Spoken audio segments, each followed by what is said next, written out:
Something mimicked my daughter clear as day. Hi. Here's a quick incident that happened just a few moments ago and got me freaked out. It's a quiet Sunday afternoon and I'm slowly cleaning the kitchen. It's surprisingly quiet outside as typically, when it's nice out, the neighborhood kids are running around and being rambunctious as they usually do. I'm enjoying the quiet and finish up loading the dishwasher and decide to go outside for a smoke. I'm putting my flip-flops on and head for the front door. I open the door and hear a very, very distinct "Ma." When my daughter is looking for me around the house, she'll say "Ma," with a distinct tone of voice and inflection that I'd recognize anywhere. It came from the back door that leads into the yard. It spooked me because I know she's away at her father's house until after dinner today. She called me about 10 seconds after I heard it though. Proper spook today. Thanks for reading. Strange person at my fence. I was once walking home alone one night after a visit to my mother, and when I arrived home I saw a man wearing all black with a hat near my fence and he was looking down to the ground. Of course I approached the man and I asked why he's so close to my fence. Then he turns around and he's wearing sunglasses, and that's weird, you know, because it's night. All he says to me is, "Make sure to lock those doors and windows tonight." Of course I was absolutely horrified after hearing this, and he just manically laughs and skips. Yes. Skips away from my fence. I wanted to call the cops, but I didn't think he did enough to have him arrested. Later that night nothing did happen luckily, but all in all it was so *king strange. The girl likes skipping to him wearing sunglasses when it's night. One of the scariest moments of my life. The bizarre case of Nicodemus, Rome, Italy, 1966. On February 26, 1966 in Rome, Italy, postal worker and painter Luciano Gaspari suddenly woke up at 2 a.m. A dazzling light and a voice attracted him to his studio. There he found himself in front of a being about 2 meters tall with a silver suit and helmet, on whose chest he could see a kind of daisy with petals that moved and flashed. The being said that his name was Nicodemus, that he had extraterrestrial origins and that he could materialize at will in a tangible body. In the helmet you could see a transparent window through which Gaspari saw his face that seemed anatomically different from that of a human. His eyes were red and shiny. The witness recognized in the face the shapes that he had painted a few months before in a trance state. Later Gaspari will have other encounters with other beings from various planets in the solar system. Source: Alieni in Italia. The daughter. There was a mother who had a daughter. The daughter was obsessed with asking her mom if she was pretty. Every time the mom heard her daughter say this, she always replied back saying, "Yes, you are pretty." Weeks later they went into the river. The daughter asked if she was pretty and this sent the mom into a rage. She pushed her daughter into the river and drowned her. She immediately regretted this and called the cops saying that she tripped. Years later, the mom got pregnant. She gave birth to another girl and named her the same name as the daughter, but years later the daughter was staring at herself in the mirror and asked her mom if she was pretty. Her mom replied, "Of course you are." But instead of being happy, the daughter turned around to her mom and said, "If you thought I was so pretty, why did you push me into the river?" The day I died, I didn't see my life flash before my eyes, but yours. I saw you up all night drinking, missing me, and cursing me at times for leaving you. I saw you blame yourself and hurt yourself, and I saw myself cry out to you. But all I could do was watch as you struggled throughout the years, drinking, and shoving needles into your arms.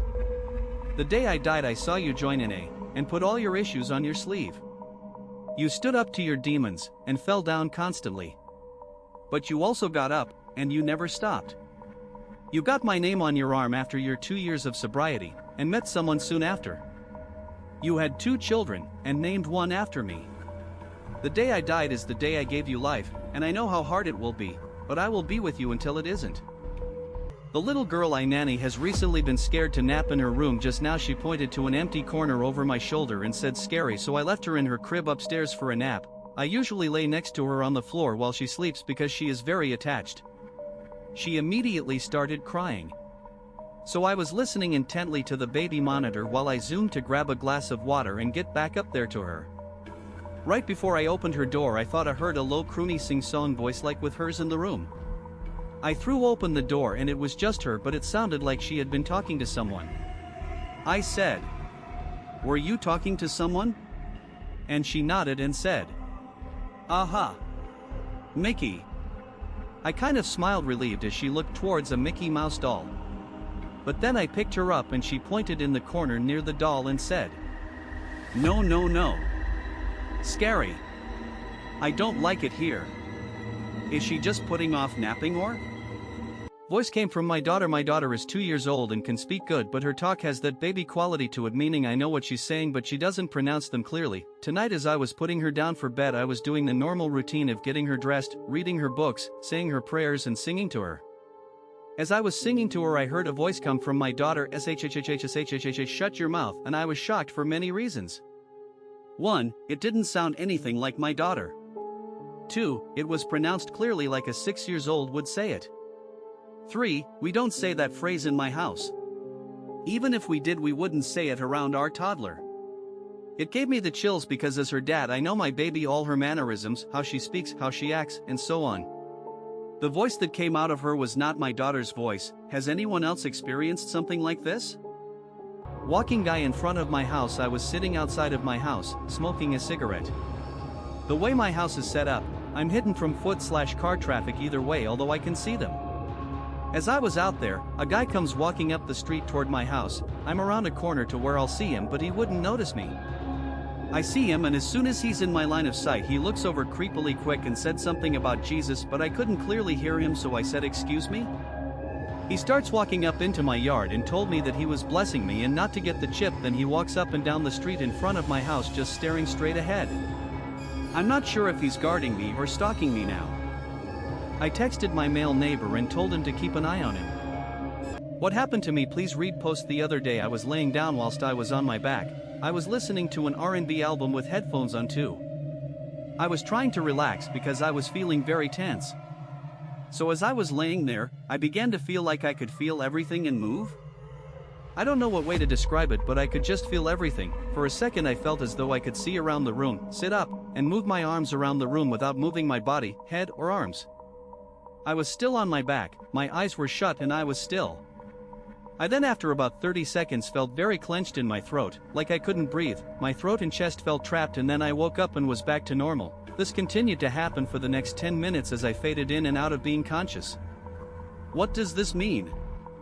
What my kids told me. So a while ago when my son was maybe 3 or 4, we were driving and he said he wanted to go home, and I said, "Okay Bubba, as soon as we get your brother from school we will be going back home," and he said, "No mom, my home in the sky to be with God."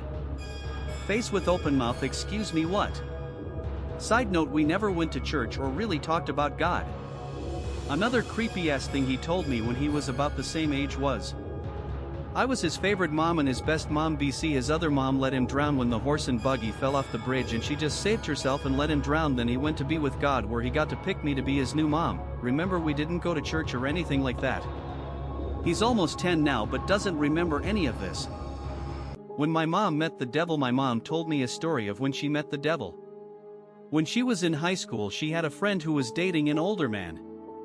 He was probably 20 to 30 years older than her, and he gave her a necklace. Not wanting to get caught by her parents, she gave the necklace to my mom. She wore it, and that night when my mom slept she dreamt of a man. Clean cut and handsome, but disturbingly evil. She said all she knew about the man was he was pure evil. He came up to her face, eyes locked on her, stone cold and expressionless, reached for her neck and grabbed the necklace from her neck and twirled it in a circle in the air like a witch's pendant. She jolted awake and she couldn't feel the necklace. In a panic she looked all around for the necklace and found it under her pillow in a perfect spiral. Why aren't well-renowned scientists trying to find evidence? What I don't understand is why aren't they heading to places that are known to be haunted, especially locations that have had visitors in the past who have been physically touched or hurt, being touched in the shoulder, having cold chills, being physically hurt, bruised, or scratched on the body. Why not head there and start an investigation based on these previous interactions to get definitive proof of the bizarre paranormal activities that take place there? And why not ask groundbreaking questions to the beings that sometimes communicate with us, unlike these fake YouTubers or terrible TV shows? Like Neil deGrasse Tyson said in an interview a few years back, ask the ghost proper questions. Is it cold? Is it hot? Where are you? What do you see? Do you have clothes on? Are you capable of looking down only to see your body? Or is there nothing at all? Who else is there? Some good questions, I gotta say. Window Encounter 1. Hi everyone, this is my first post here. When I was younger in the year 2007 I believe, I had an encounter with some kind of being outside of my bedroom window while I was trying to fall asleep. The alien-looking creature looked like the typical gray alien we've heard stories of and seen in the media. He bobbed his head slowly. I could see that he was blinking. I remember my heart pound out of my chest, and I slowly got out from my bed, turned on the light, and he was still there just looking at me. I ran to the other doors in my house and locked everything and ran back to my room to see the creature gone. This really happened. I think about it sometimes when it's dark out and am looking out of a window. Would anyone be interested in my real-life story background information? I'm an all-grown-up software professional put in charge of rather important and expensive initiatives, so I'm not your usual crackhead. Daily, I interface with C-level executives, so simply put, people with a lot to lose trust me to make the right decisions. Back in 1982 when I was 14, I lived in a haunted house in Michigan for a year where multiple people witnessed non-natural events. This real-life story has been in Brad Steiger's Phantoms and Monsters, Jim Harold's Paranormal podcast, and has been posted a few times on Reddit and is roughly 2,500 words. I haven't made any money off of this, don't plan to, and am only interested in retelling it, because it happened to me. Please let me know if seeing this would interest you, and I'll post it in a 2-part reply. Cheers! You guys might like this book I found. Hey, guys! A couple months ago, I posted about my Appalachian horror collection Scream if you're having fun, and had a really good response and a few orders, so I'd like to pay it forward and promote a similar short story collection I found.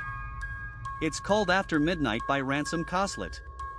There's a dozen stories and a huge chunk of them are tales based on cryptids and Appalachian folklore. They're like campfire stories. The author is from rural Tennessee, and some of the stories are based on weird experiences he himself witnessed. Aliens, werewolves, doppelgangers, witches, Bigfoot, killer rabbit animals. It's like a rustic version of Goosebumps. It's made for adults but isn't gratuitous. Coslet's next book, which comes out later this month, will be about the cryptid Frogman.